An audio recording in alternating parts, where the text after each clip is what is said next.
unless it's a very artsy theater. Seeing anime in a theater is a bit odd. Yeah, and especially seeing live action anime like in a theater where they act it out, because the animator's hands get very tired. Right, in a theater, theatre, a stage anime, you might say. Right, a stage anime. Like Those are pretty, yeah. Those are rare indeed. Well, I didn't realize we're live. You hit the button, so that's not possible. How shocking that we are live, and the listener caught us amidst a conversation about anime. I never would have thought that to be the case, Jonathan Martin, my co-host and colleague in this episode of Game Life Balance, United States of America, where freedom reigns supreme. In the podcast version of this, you can cut in like the eagle screech from the start of the Colbert Report, right? I might. It needs to, like, because I feel like it needs to be there. Speaking of 4th of July, so you didn't say my name. You're Cody Goff. You're like the most American that I've ever met. That's sad but true. It's sad but true. You bleed red, white, and blue. You bleed it out of every pore. So speaking of 4th of July, so we had one. We just had a 4th of July.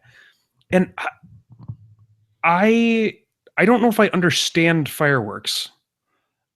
Oh, really? Yeah. Like, I don't know if I understand the appeal to them. Does that make me not a man? Does that make me not manly enough because I don't like blowing stuff up?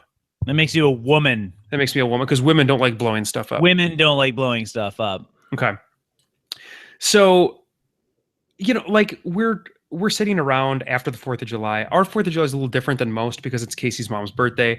We hosted about 15 people at the house. It was a long day, a lot of getting prepared for that and the actual doing the hosting part. And then when everybody left, it was like 6 o'clock and we were ready to chill out, right? We were ready to chill out. But 6 o'clock is not chill out time on the 4th of July for normal people. Like, the party may be just kind of getting started, or at least is only about halfway done because it's not even dark yet. And darkness is where the true magic of the 4th of July happens, right? So it's like 6 o'clock. We're already kind of exhausted. My son goes to bed at 8. So like that's when he's in bed and asleep. And at like 9 o'clock in my neighborhood, that was kind of when the fireworks started. And I was sitting there and it sounds like I legitimately, unless you're watching them, it just sounds like there's a bunch of gunfire around your neighborhood. Yeah, and explosions. Yeah, it sounds like gunfire. And it's really obnoxious. And all I could think of the entire time was, I swear to God, if they wake my son up, I am going to go out there and be pissed. And I was thinking about it and I was like, I am such an old man. Like, such an old man. That is what old men would do. And I'm not even angry about it. Like, I'm proud of that fact that I would be pissed that they woke my son up from sleep, because I want him to sleep so I can have some time to myself. Right. Sleep is important. Yes. Everybody knows that. So I don't know. I think 4th of July, like, until I don't have babies anymore, I think it's kind of lost all of its appeal to me as a holiday. Because what else do you do other than get together and drink, which you can do any day, right? Yeah, you blow stuff up. You try to blow other people up. You drink. You barbecue. Barbecues are pretty good. We did do a barbecue, but that's also something you can do any weekend of the summer. Like, the only thing special about 4th of July as a weekend is you get the day off work, which is phenomenal. Don't get me wrong. That's amazing. But then there's also these things called fireworks that happen at the same time. Those are it, right? That's what makes the 4th of July. Also America. Right, America. There's a lot of America that goes on. Did you listen to Nickelback? Because that's a very American thing to do. Isn't Nickelback a Canadian band? Yeah, but it's still a very American thing to do. No, actually, we didn't listen to any Nickelback. That wasn't something that happened. That's kind of unfortunate. And to our Australian and other listeners, we should. You keep calling it 4th of July, but it's known as Independence Day to those who enjoy Will Smith movies. American Independence, which ironically is what most other countries celebrate when we leave them alone. Yes, the day that America left us alone. Right, that is a day that most countries celebrate. Mm-hmm.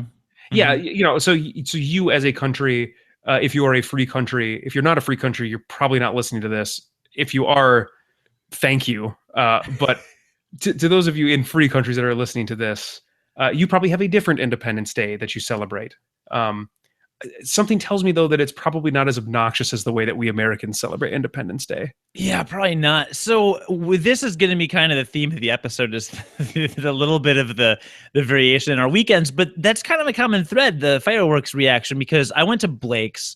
Our friend Blake had a barbecue. Sure. And his neighbors across the street are either Chicago Police Department officers, or they are best friends with Chicago Police Department officers. Their fireworks display that they were setting off in the street had to have been, conservative estimate, $5,000 in fireworks. And I'm not even exaggerating. Like, this isn't even a joke.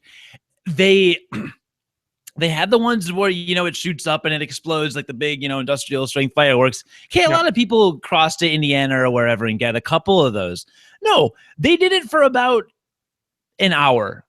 Not nonstop, but, they would go in waves. So they'd set up a whole bunch, and then they'd have is it the Roman candle is the one that just fires over and over again? Yes. Yeah, there were two guys, and they had these just cannons of sparklers, and they kind of walked up and down the street shooting them, mostly straight up because there were some trees down the street.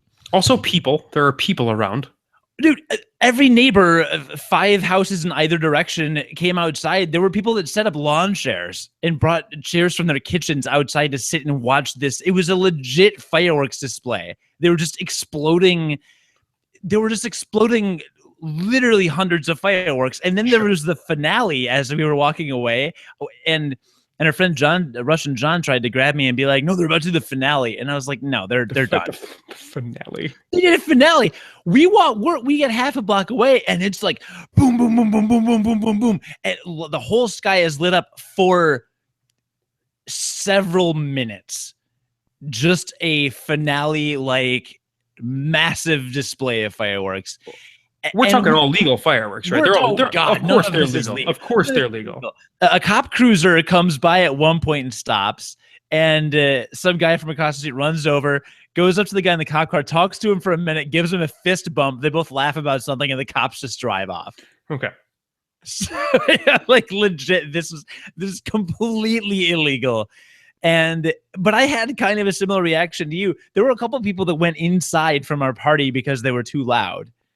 Because some of the fireworks, not even the ones that shoot up, some of the ones on the ground just sound like bombs. Well, there are fireworks that are specifically designed just to be loud. Like, they don't even look like anything. They just explode and be real loud. That's the point of them. But there's no fire involved in that. That doesn't even make sense. No, but that was in fireworks shows all the time when we were kids. All the time. Really? Yeah.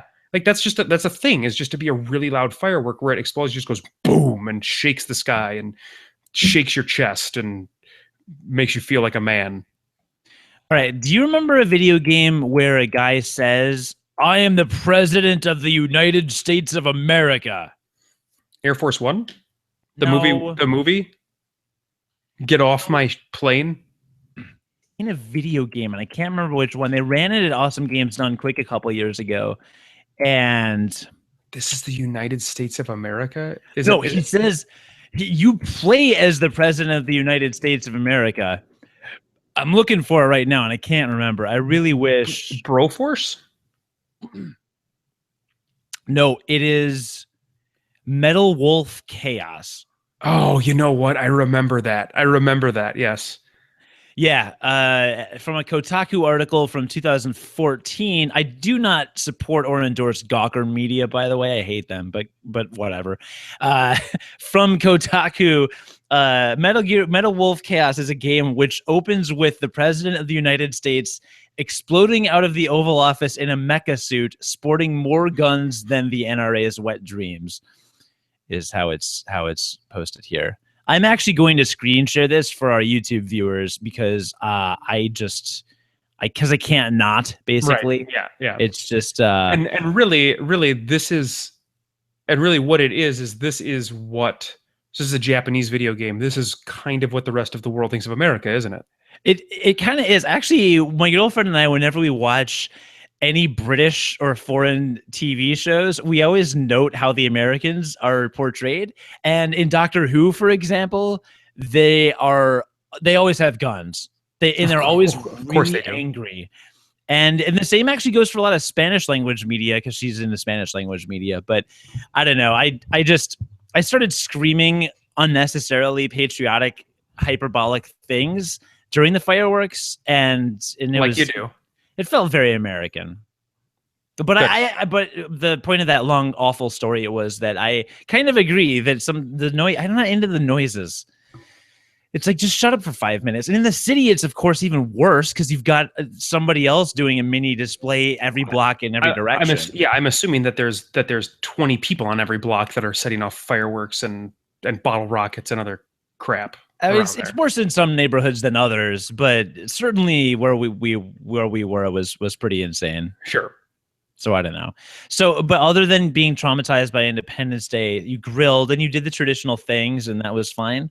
Yeah, and I flew an American flag. I mean, I wore an American flag and only an American flag the whole day, like you do, and no, it never touched the ground. And then I burned my body, because that's what you're supposed to do. I heard you just burn the whole flag. You listened to Hulk Hogan's entrance music over and over again? That's the only thing that played whole day. Okay. Actually, it was Brian. We did a Pandora station, and of course, it was Brian Adams was the Pandora station, and that's actually Brian Adams. That's actually not a joke. A classic rock artist. What Boys of Summer sang a lot about cars. Is it a song? Boys of Summer is a song, but he had a lot of songs about cars. How does it go? It's about the boys of summer and how they're gone. The boys of summer are gone. Oh, it's the one that goes, "Ain't no holler back, boys of summer, ain't no holler back." That one? That's the one. Okay, cool. Yep, that's the one. I dig that song. Yeah. Are you drinking right now, or are you recovering? I'm recovering. We needed to detox after the barbecue was foot-long hot dogs and then like sausages and brats and spicy sausages, except it was a potluck, like you do when you get together with family. So everybody brought a dish. And so my wife set up a salad. Somebody was bringing a salad. We were providing the meat. Somebody's bringing the booze. And my wife made 2 appetizers, but then 2 other people also made appetizers. And then like 3 other people also made desserts that they were not scheduled to bring. So we had enough food for like 35 people. This like it always happens to you. It was the most food I have ever seen at a family get together. I mean, it was at the point where I even felt like it was a little ridiculous. No, I mean, this always happens to you. They did not say they were bringing food. So like they didn't say they were bringing these other dishes that they brought. And so like we always have a lot of food at family get-togethers. We had more. We had too much food. It was too much food. I manned the grill. It was good. This happened at your son's baby shower or something. I'm sure it did. There is another podcast specifically where you talked about how everyone brought too much food, and I think it was that everybody brought 2 desserts was the problem. If you have 15 people and 15 people make a dish for 15 people each, you are now serving 175 people. See, that's math. That's not appropriate. It's not an appropriate amount of food. And that's what happened. That's what happens every time. You were close. 225. No, it's 225. Yeah, you were close. Yeah. You got my point. You got my point, though. I was impressed for a minute. Either way, it's more people. We could feed far more people than we had at the party. But we had a really good time. It was fun. Well, happy Independence Day. I do like celebrating what our forefathers did. I don't really like celebrating anything we've done since. But I don't know. The guys that had the initial idea for the country had it pretty good. Yeah, it's all right. So there's that. There were USA chants following 2 concerts that I attended this weekend. You went to 2 concerts? Oh, yeah.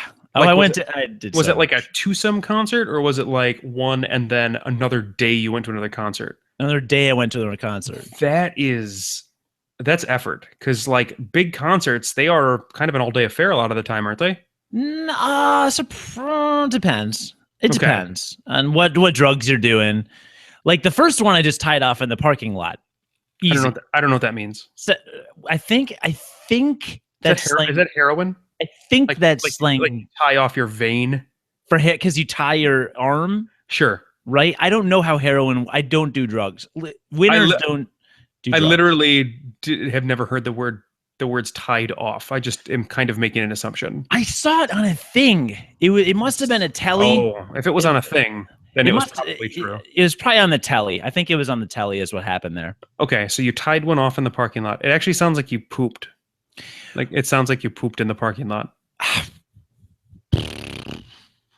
But that's pinched one off. That's totally different. Okay, so you pinched one off in the parking lot. Yeah, before the first concert. So I pooped in the parking. Yeah, that sounds good. There was a guy selling mushrooms on the way to one of the concerts, so that was exciting. You live in Chicago. That's not surprising at all. No, not at all. So I did do some things this weekend that we could get into if you're into that. It's a segment we do. We call it Life Stuff. I'm into literally nothing you ever have to talk about. So I want you to talk about it. You might be into this. Dude, I had an action-packed weekend. Okay. I'm ready to hear it. So much things. Thursday, I saw the Book of Mormon. I'm really jealous. It was very expensive and very worth it. That's all I have to say, really. I mean, did you get like particularly good seats, or was it just like this was what was available? We got second row lower mezzanine. I usually try to sit. I almost every time I go to a live show or a concert, I almost always sit in the balcony. I don't know why. Better vantage point. I guess eagle eye view while we're on the subject of America. Yes, eagle eye view. Yes, a bald eagle eye view. By the way, eagle-eyed view. I might say. Did you see the most patriotic headline ever on Reddit? By the way, the other day. No.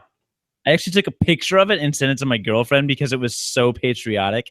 The caption on the article, if it will load, was, quote, Army veteran rescues bald eagle dangling upside down from a rope in 75-foot tree by, quote, mowing down the branches, end quote, with his rifle. An Army veteran rescues a bald eagle dangling upside down from a tree by mowing down the branches with his rifle. I mean, hashtag America. That tree had it coming. Probably. So you saw Book of Mormon. Yeah, I saw Book of Mormon. Dude, it was I felt hungover afterwards because I was dried out from crying from laughing so hard. Now, this is the Trey Parker and Matt Stone musical, right? Yeah, this is the South Park creators musical that won basically every Tony Award the year it was released. And it's about Mormons. Like it's about Mormons that are Mormon missionaries, right? It's about Mormon missionaries, yeah. Okay, yeah. That is about the extent of my knowledge of the musical, right? And honestly, I mean, I enjoyed going into it not knowing really anything at all about it, so I don't want to spoil anything for the listener. The only thing I would recommend is learning a little bit about the Mormon religion before going to see it, because a couple jokes might be a bit funnier if you know a little bit about the origins. But all it really took was a quick reading of glancing at the Wikipedia article and learning a little bit about the origins of the religion. Do you know anything about the origins of the Mormon religion? The only thing I know is what was in the South Park episode about the origins of the Mormon religion, which from what I understand is actually relatively accurate. Do they talk about the golden plates? Yes, those are the things that John, what's his name? Joseph, but he finds him in a box, right? Doesn't he find him in a box and then he listens to them and they talk to him? And kinda, pretty much. Yeah. And that's where he comes up with the idea of the Mormon religion. And when people when people told him, hey, show us these plates, he said no.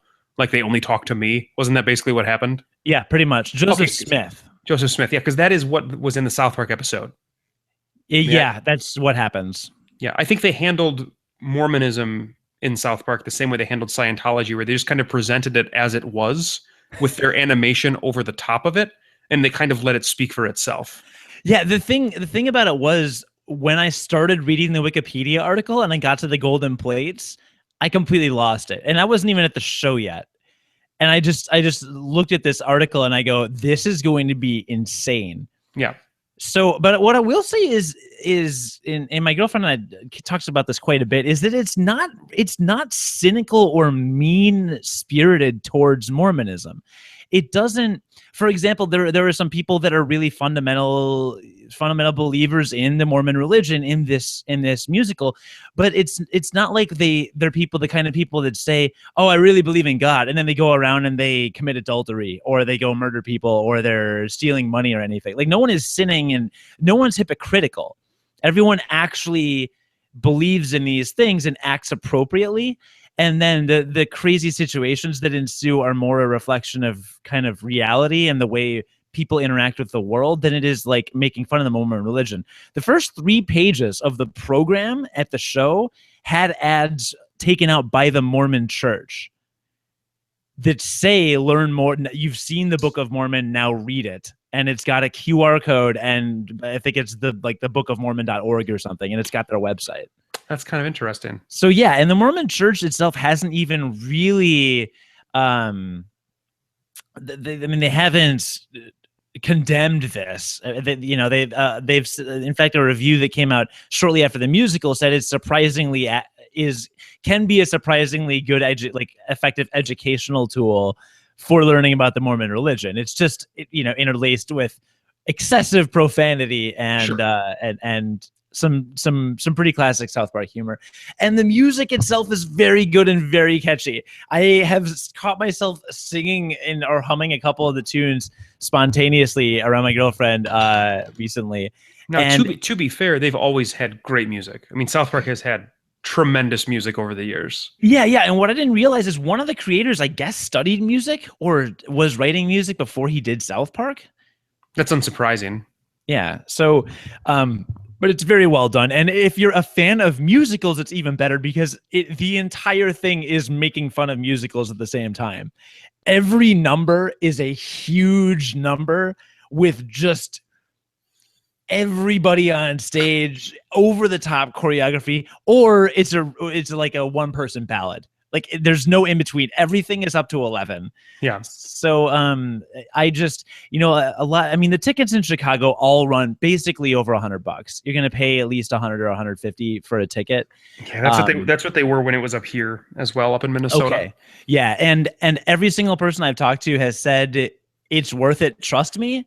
And I am going to pass that on to you. So if it comes to Minnesota again, I know it's a pretty steep date night, but man, there are some money cannot buy happiness, but money can buy you tickets to a thing that will make you very, very, very happy. And Yeah.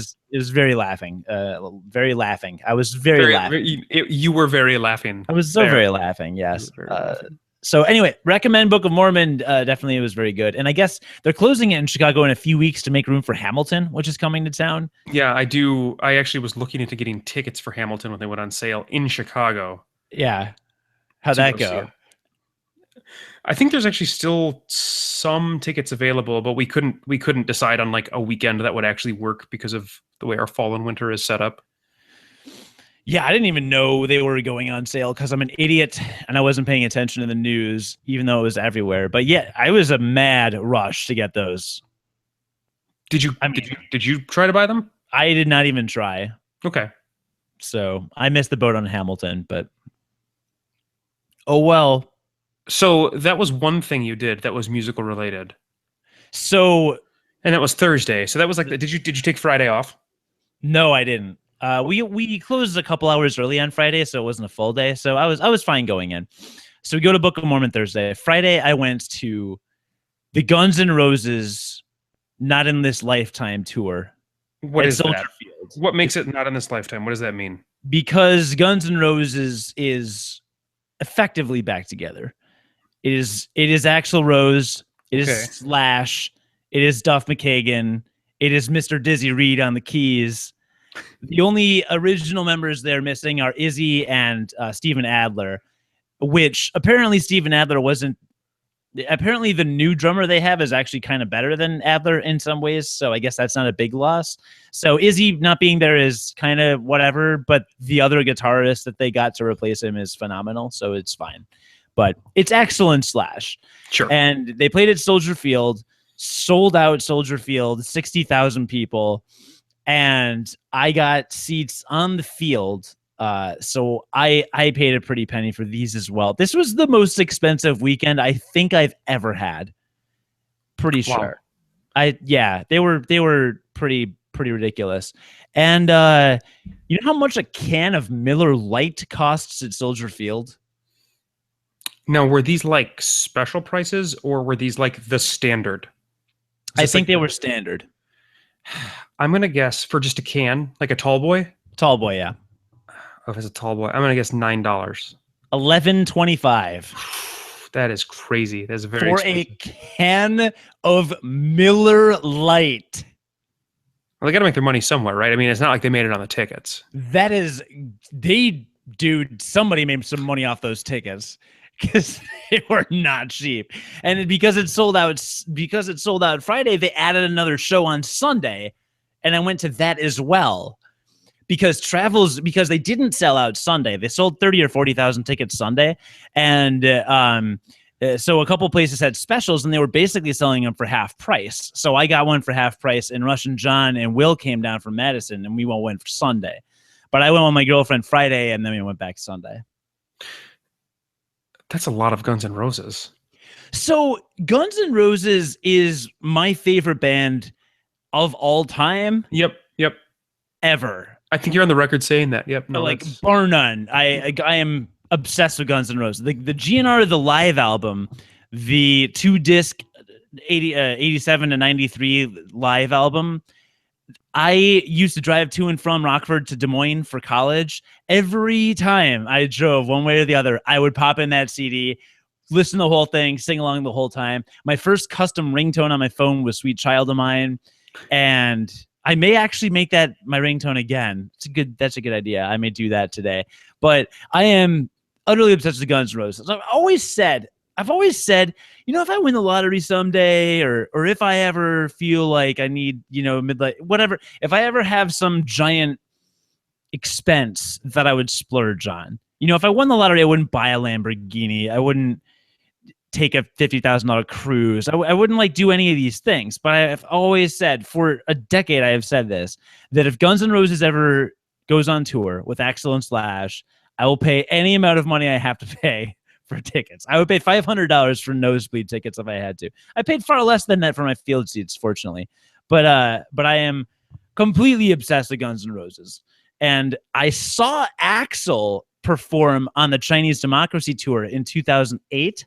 So I've seen him perform, but that was kind of Axl and the Replacements. There was no Slash. And also an album that was generally considered pretty bad, right?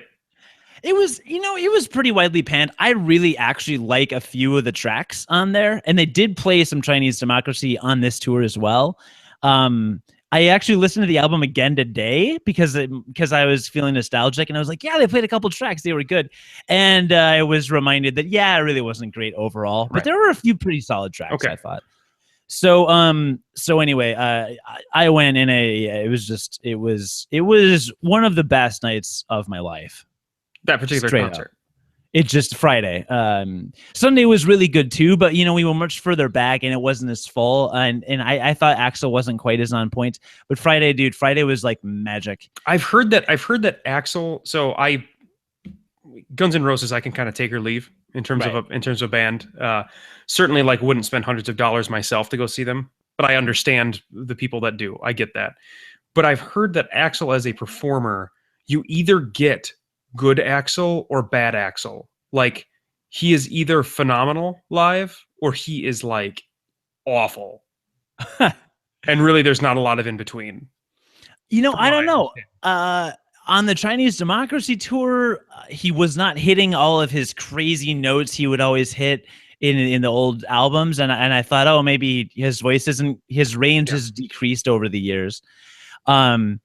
And on Sunday, I really thought he was a little off. In the acoustic, the audio wasn't great. Honestly, the audio setup. How do you make a good audio to fill an entire football stadium? That's really hard to do, right? Right.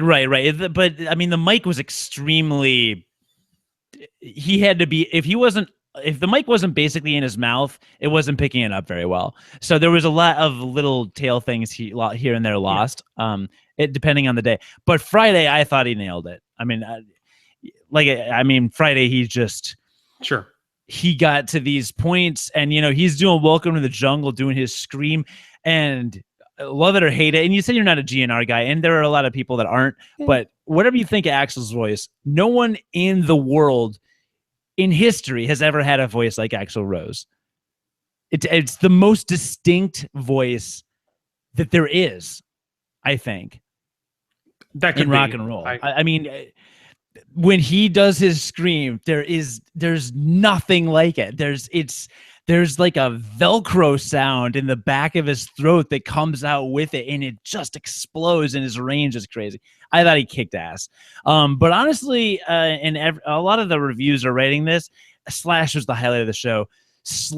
Watching Slash shred some of those solos and putting him up on the big jumbo screens. The guy I can't even explain how good he is. I mean, that's something you don't lose, right? Like, I mean, you can maybe lose some speed in your fingers, but it's not like your voice. Your voice will eventually, as you age, will eventually go out. You will not be able to sing the way that you used to. That just is something that happens. But generally, in terms of like instruments, you don't lose that ability. So that totally makes sense. Right. I mean, he's always been a great guitarist. He's a virtuoso dude, and it's so interesting to me because of how good he is. Right, he's flying up and down the frets. Like, I mean, you can barely even follow his fingers on the screen. And I was talking to Casey about this, and I just think it's so strange. His technical ability is on par, probably, with some of the best musicians in the world, possibly in the classical world, like somebody in the Chicago Symphony or somebody in New York Philharmonic or something like that, or like a Yo-Yo Ma. They hone their craft and they become a master of their instrument. And Slash is pretty much on that level, but instead of playing in a tuxedo for stuffy crowds at concerts and symphonies, he's wearing a top hat and sunglasses and shredding rock and roll and pretty much being a rock god, right? I mean, I think the 15 years of heroin and cocaine probably helped a lot. Probably, but isn't it interesting when you think about it?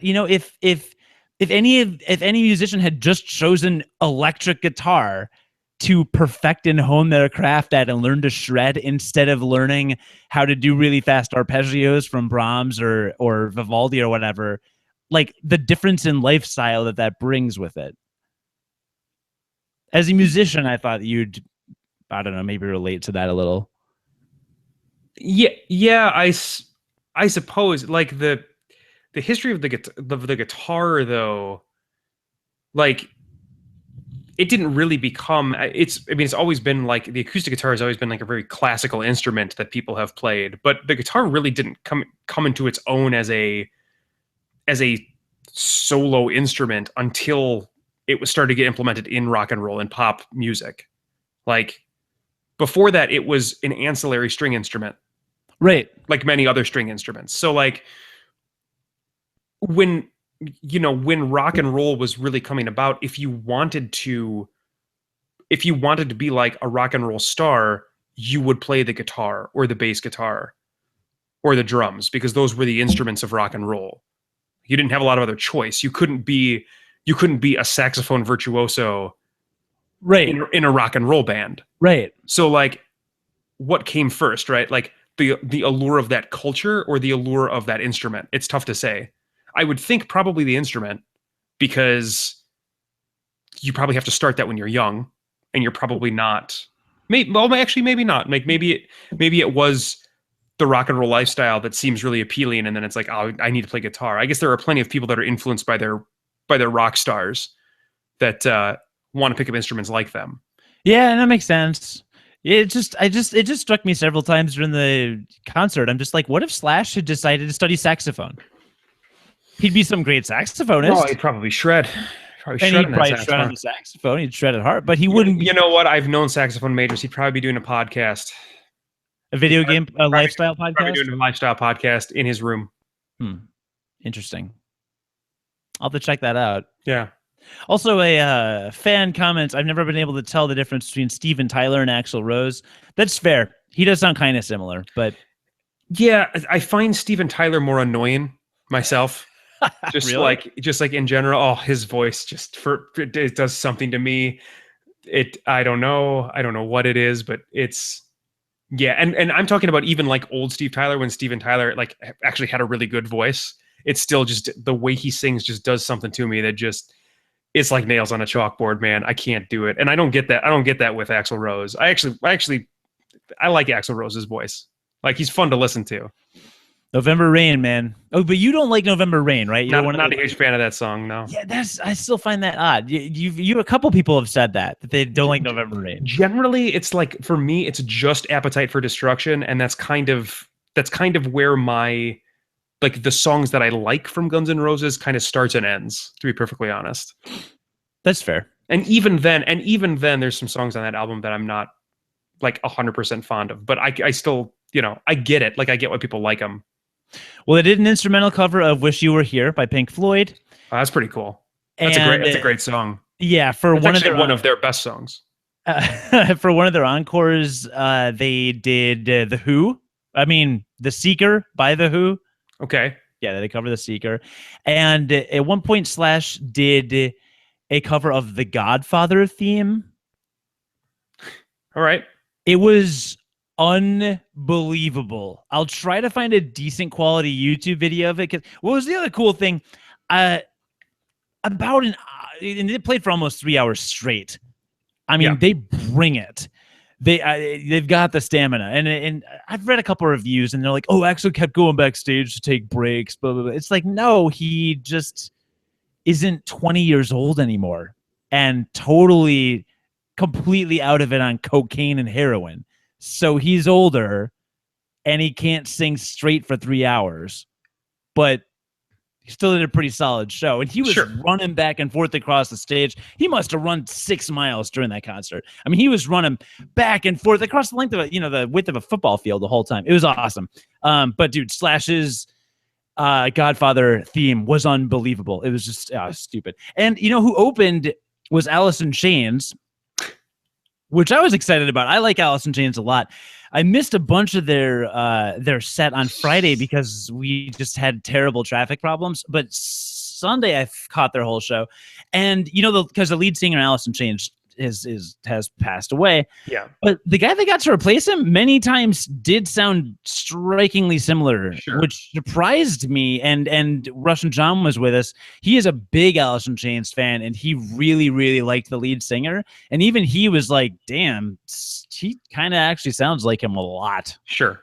For some of this. So, but that was good. So it was good. But so after the show, we were walking under an underpass on the way back to Soldier Field's kind of on the lake, and you have to walk a bit to get to civilization again. Sure.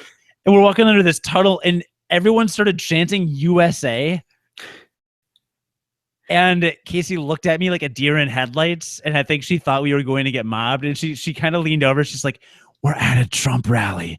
Why were they chanting USA? Was it the 4th of July? No, you didn't go to the 4th of July. No, it was July 1st. They just apparently were feeling very patriotic. Oh, well, it was 4th of July weekend. Maybe they were celebrating the whole weekend.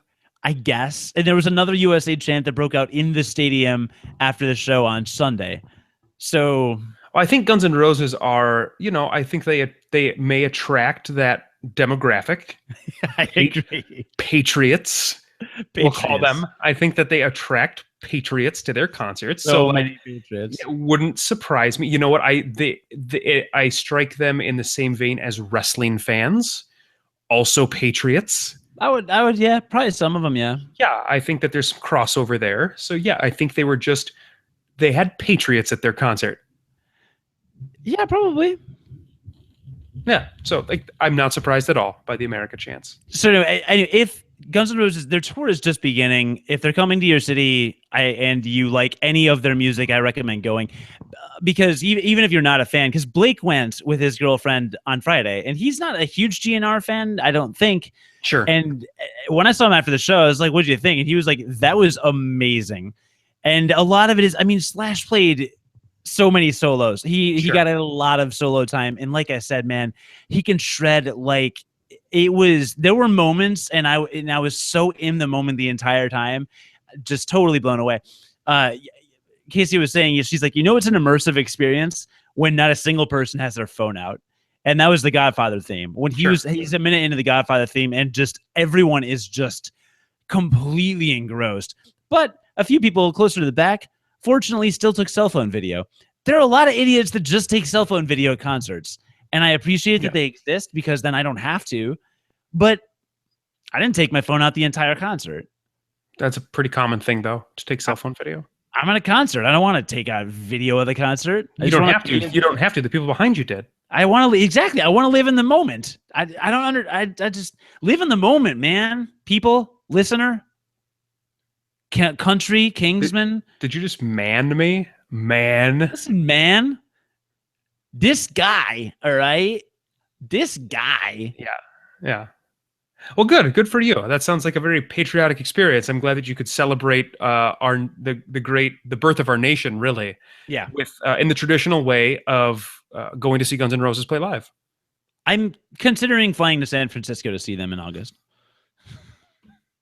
I'm legit. I'm obsessed. It was like I mean, Axl's probably the kind of guy that should be dead by now, right? So like, I would see them as frequently as you could, because who knows? Who knows? Yeah, I mean, he didn't live the healthiest lifestyle for the longest time. He probably still isn't. It was a religious experience for me. I would, and without hyperbole, I would actually say it was a religious experience for me. I mean, you bow to the shrine of Axl and Slash. That's okay. I do. So I don't know. Anyway, it was quite the euphoric weekend. But I do have one other kind of more nerdy thing to discuss from this weekend that will interest you. If we may shift to a new segment, or well, we've done this segment before, but it's new to this episode. It's called Oddities. Oddities, beep beep boop boop boop. I don't know why that was a robot sound. Are robots odd? I don't know. At the Music Box Theater in Chicago, they were showing an anime. Is this like a hippy dippy theater? Like a Okay, like do they serve granola and vegan bites in the lobby? No, but they got a 70mm screen specifically to show the Hateful Eight, and then they had a 70mm film festival. They show Hitchcock. I've seen silent movies there. They have an organ. It's pretty. They have a silent movie there with a live organist once a week. That's pretty hippie. That's pretty hipster. That's okay. Apparently, wrong with that. Apparently, our friend Max and some people saw the Cowboy Bebop movie there. Sure, makes sense. So, we saw Belladonna of Sadness, which is a 1973 feature film. 73. Yeah, very 70s. Huh. I would describe it as a psychedelic. Oh, and it was an anime. You didn't mention that. It was an anime. It's an anime. Yes. Japanese animation. That's an important point. Mushi production and distributor Nippon Herald Films. I would describe it as a psychedelic 70s pornographic adventure fantasy. It kind of sounds like a genre of video game. Yeah, the Wikipedia says it follows the story of Jean, a peasant woman who is raped, which leads to her being accused of witchcraft, and is notable for its graphic and suggestively erotic, violent, and psychedelic imagery. It was weird. Okay, I mean, sometimes Japanese animation, or anime, as it is colloquially called here in the States, I think because of Japanese culture can be a little weird. I think that they're a little more cerebral in their storytelling, right? That's like a general theme. In anime? They're much more allegorical when they create stories, and it's just they tell stories in a different way than American culture. Yes, the narratives are very different than American. And they've kind of always been that way. I mean, that's right. And so like that makes sense that this may have not been like a standard story. Right, not a standard story, and it was very, very good. Have you ever seen any 70s films with the psychedelic segments? You know, maybe they're playing the little drums or whatever, or they're just doing a lot of cymbals. Yeah, I mean, in 2001: A Space Odyssey, there's a very famous scene near the end that is 20 minutes without talking of basically just a psychedelic drug trip. So have you seen any of those in more of a 70s context, like with the 70s music? That was late 60s, right? I mean, it was similar. Like it was, but I mean like 70s, like jazz, shuffle rock, kind of like very generic, kind of stereotypical. I guess no, probably not. Not that I can think of off the top of my head. Okay, but basically, I'm sure you probably have, and it would be exactly like what you're talking about with 2001, but with different music. There was a lot of that in this. It felt like a lot of 70s American influences really came through a lot. Sure. But the animation was phenomenal. And it is about, this couple that gets married in the kingdom, and in the castle, she's either raped or gang raped. It's hard to know. And then there's more sex later. And then there's this demon that appears and looks like a penis. It is basically the devil is represented by a penis monster that is at first small and then gets larger and does various suggestive things. Like they do. Then there's lots of more sex, and then there's lots of group sex. And Russian John described it as the first hentai. I don't think it's really porn, but it's very sexual. Very sexual. So sexual. Very weird. I liked it a lot. I want it. Sure. And it could have been the drugs I was on. So I did a different drug for each show I went to this weekend. So right, like you do. Friday I was on, God, I don't know. Well, you tied one. You tied one out. I tied one off from my butt. And then Saturday for this anime, I was on LS mushrooms. Yes. Heroin. And then Sunday was the beer enema. So really, whatever that means. I usually just do vodka tampons myself, but the beer enema, that sounds like something that I could get into. I've heard whiskey tampons taste better. I don't think you taste any of them, right? I mean, they just kind of go up your butt. I think you just kind of don't taste them. You're supposed to put the tampons in your butt? You're doing it wrong if you're not. You're supposed to swallow the tampon like most normal people. I think if you swallow it, you end up with a cotton gut. I don't think that's what you want. Is that a euphemism? Cotton gut? Cotton gut. Yeah, no, that's what they call it. Why is half of your face now covered? Are you trying to be a ninja now that we're talking about anime by covering under your nose? No, I thought that I might sound better if I get up closer to my mic and don't move around as much. And so I'm trying to do kind of like a side thing where I don't move because I can be kind of right next to the spit screen on the mic, you know? And you sound great. The audio sounds wonderful, but can't you tilt your webcam down? Sure. Yeah, here. That's perfect. All right, that's you know what? That's better. Let's go with that. I know it is. I'm just here for you. So yeah, I don't even know what we're talking about anymore. You kind of look like a veteran broadcaster now. I'm learning from the best. It's not you. I'm not learning from you. I'm learning. You used to make fun of me for covering part of my mouth with a pop filter, and now look at you. Look at you now. I'll never have the setup that you have. I don't have the arm that I can like bring in. It looks really official. All right, sorry. A listener requested that we pan my camera as well, so we're gonna do that. Okay. And there we are. That's a better look for you, actually. Thank you. No, actually, no. Your hair is real bad today. My hair's great. What are you talking about? It's real bad today. I kept it long because my girlfriend wants me to keep it long, but I need to get it cut because the gel it's too heavy for the gel to lift. You know what I mean? Do you remember when you had hair that was like down to your shoulders? Yeah, I do. Yeah, you've had hair like that before.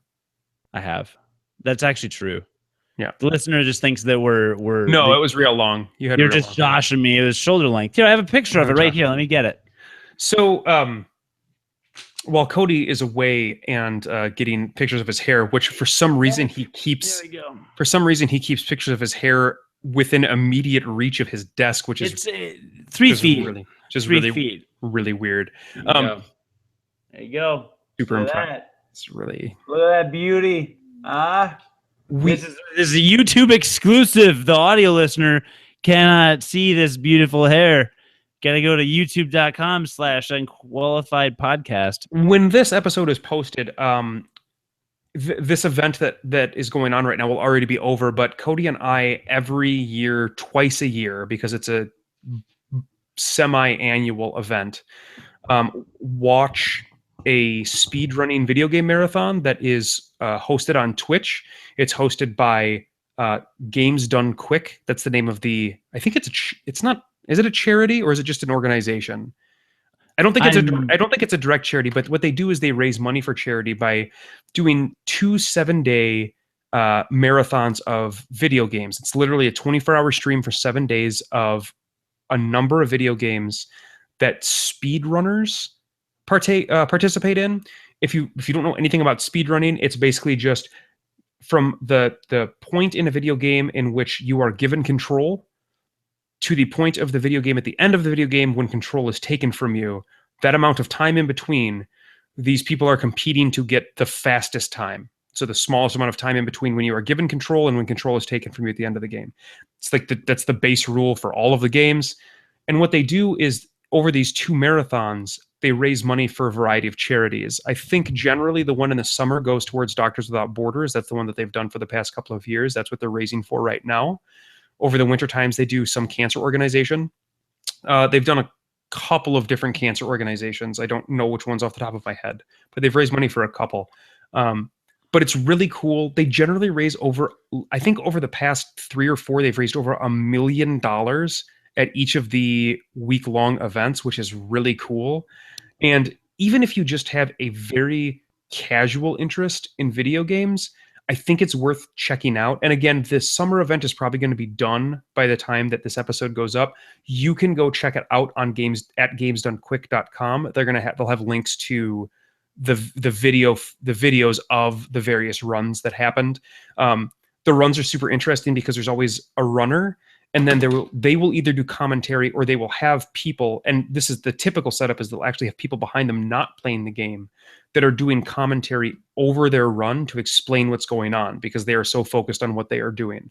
And yeah, it's a really cool way that they raise money, and it's a form of video games it's a way to play video games that the average video game player will never participate in ever. Like Cody and I, even though we love playing video games and have loved them all our lives, will never get into the idea of a speed run of anything. I can almost 100% guarantee that. You know I'm a freak, though. I might at some point. So it's just a really interesting, different way that video games are played, and they're raising so much money for these cool charities, and it's really cool. So check it out when you go to gamesdonequick.com and check it out when you listen to this episode, and just take a look at the kind of stuff that they do. Yeah, it's this year it's July 5th through 9th. And today, this afternoon, as I was watching, I think it was July 3rd. It's been going on for a couple of days now. What did I say? 5th. Oh yeah, yeah. Well, today's the 5th, so that's wrong. July 5th through the 9th. So yeah, the week of 4th of July. When I was watching it earlier today, they announced that they reached $8 million in total donations for charity over the course of other events. That is awesome. Yeah. That is really cool. All these speedrunners come and do it for free, and it is really cool. And I love giving video games and the video game community and gamers positive press, because you often just hear because there's a lot of negative garbage out there. A lot of negative stuff. But hey, there's gamers doing good, and this is some of it. How's your 4-job fiesta doing, by the way? You're participating, Jonathan, in a charity-based activity where you are given a party of characters in Final Fantasy V, right? And you follow that on Twitter. I haven't seen you tweet about that lately. Did you? Because it's because charity, right? So I am basically exclusively playing. Yeah, I believe it's either 1UP or Extra Life, I think, are the charities that it goes towards when they donate. But yeah, it's just an event where you're given a party of 4 different job classes out of the 20-ish different job classes that are in Final Fantasy V, and those are the only job classes you can use in your run of the game. The reason why you haven't seen updates from me is because I exclusively play it at lunch at work, So I get a half an hour lunch every day, and I'm only playing it at lunch, which I don't have internet access when I'm at lunch, and so I can't tweet updates on it. But it's actually going very well. I have all 4 classes unlocked. There's 4 worlds in the game. I am currently working through the second world of it. It's ever since I got like the 3rd class that I rolled, it's actually been going really well. I foresee a few challenges throughout the run, but I think this may be the first year where I have a team where I feel like I can complete the game, which this is the 3rd year I've done it now. In the past 2 years, I really feel like I haven't had a team that I personally could finish the game with. So I'm pretty excited. I think I'm going to be able to finish it this year. And how can people? Where's the money coming? Because it's not it's not as big as games done quick, but they raise $500 or $600 for charity a year usually, right? They raise more than that. The money comes from just base donations, so you can just donate because you're participating in the run and you donate. During the before they donate, there's one class in the game called Berserker where you don't get control of your character at all. They simply do whatever action they want to do. And it's generally considered a difficult class to play with because you have no control over them. And so for every, I want to say it's $5 that's donated at the very start before the 4-job fiesta even starts. For every $5, they add a Berserker to the Berserker risk pool. And then if you decide to do a Berserker run, you enroll in that as a Berserker risk run. And depending on the number of Berserkers that are in the Berserker risk pool, you have the possibility of getting Berserker as a class. So the more money that they raise, the higher the chance that you're going to get Berserkers if you participate in that run. You can spend, I think it's $10 to change any one class that you have been given to another class in the game. So they raise money that way. And then there's other donation incentives too that I want to say that they hit too. They've got speedrunners that run at the very start of the 4-job fiesta. And are given a set of character classes, and then people can bid on those for the character classes that those speedrunners have to use. So that's the way that they raise money. So they've got all these little incentives here and there to raise money for the event. That's super cool. Gamers doing good, man. That's cool. I never participate because Final Fantasy V sucks. It's actually one of the best ones. It's a hard game. It's too hard. It's actually one of the best ones. I only said that so that Max can make fun of me because I know he's going to eventually hear this, and he does not think it's that hard. He wants... Say that again. Is there a quad Zerker run going on? You literally cut out there. What were you saying? You said 4. Did you say something about 4 Berserkers? Yeah, is there a quad Zerker run?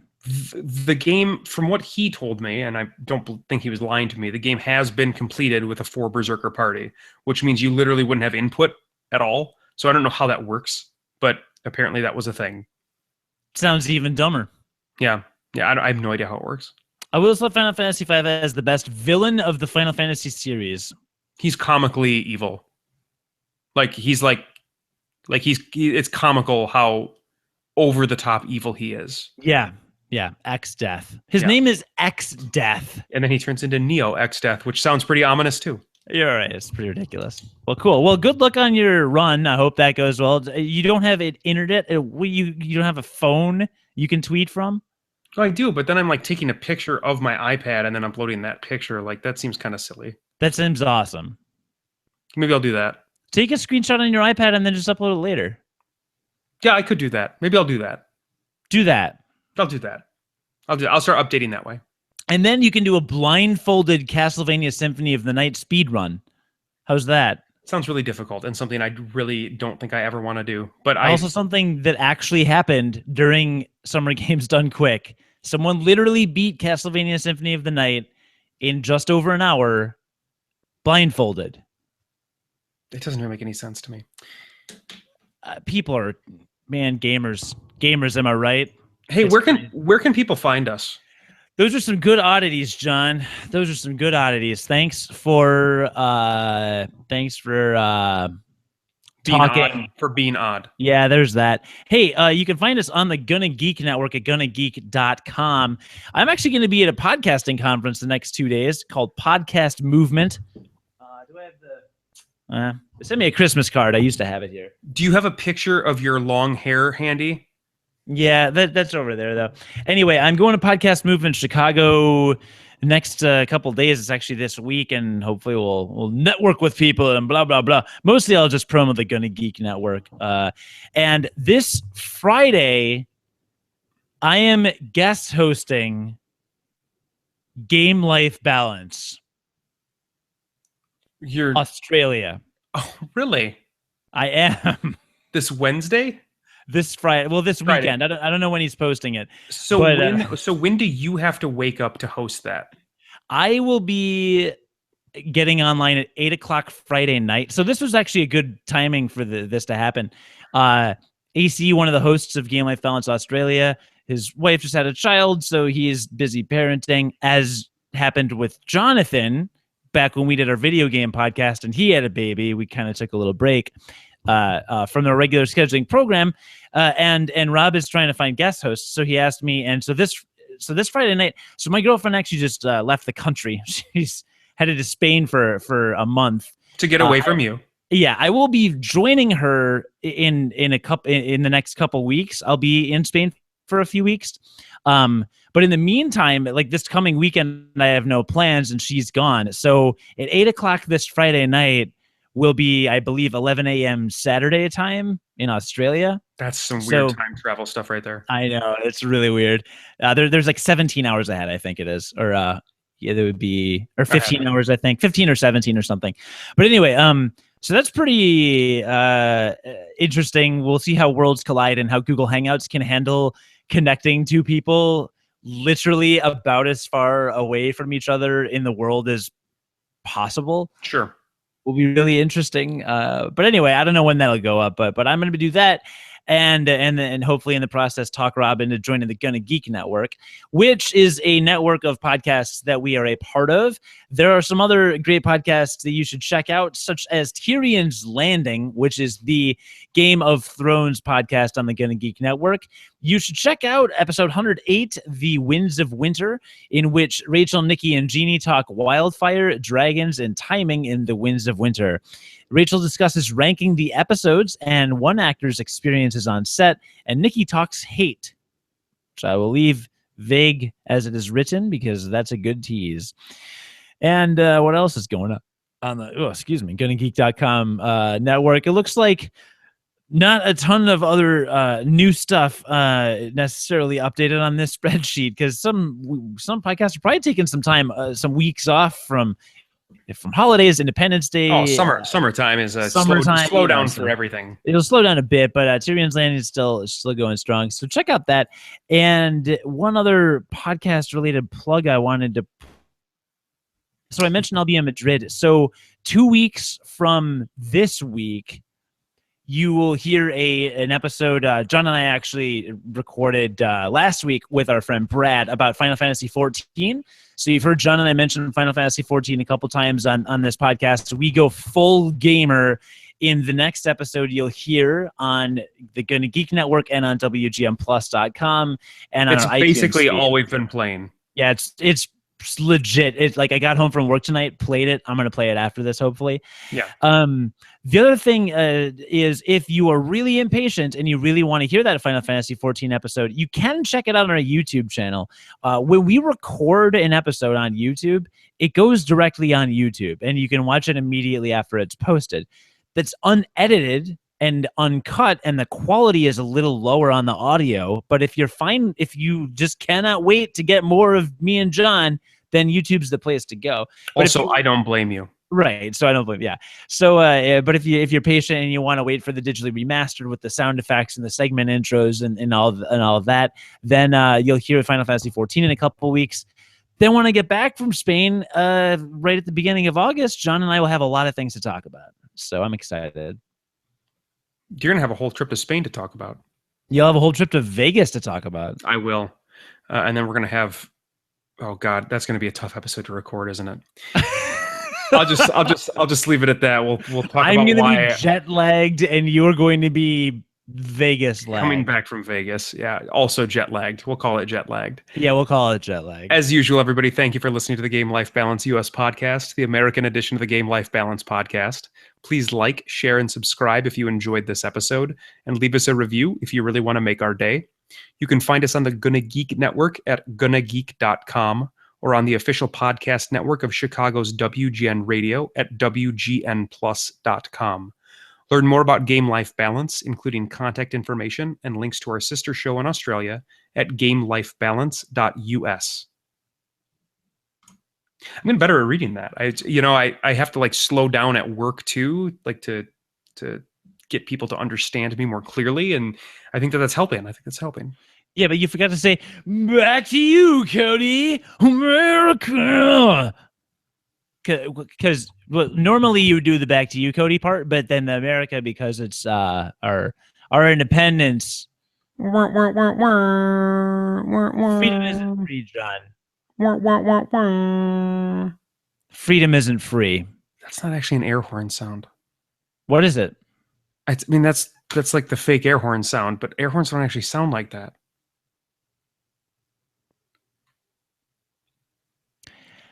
I think, and I could be wrong, but I think that you're talking to yourself and nobody's home alone.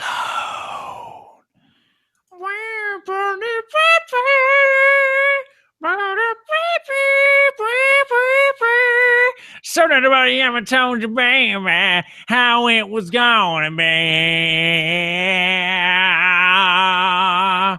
But if it happened to you, baby, get to have to wait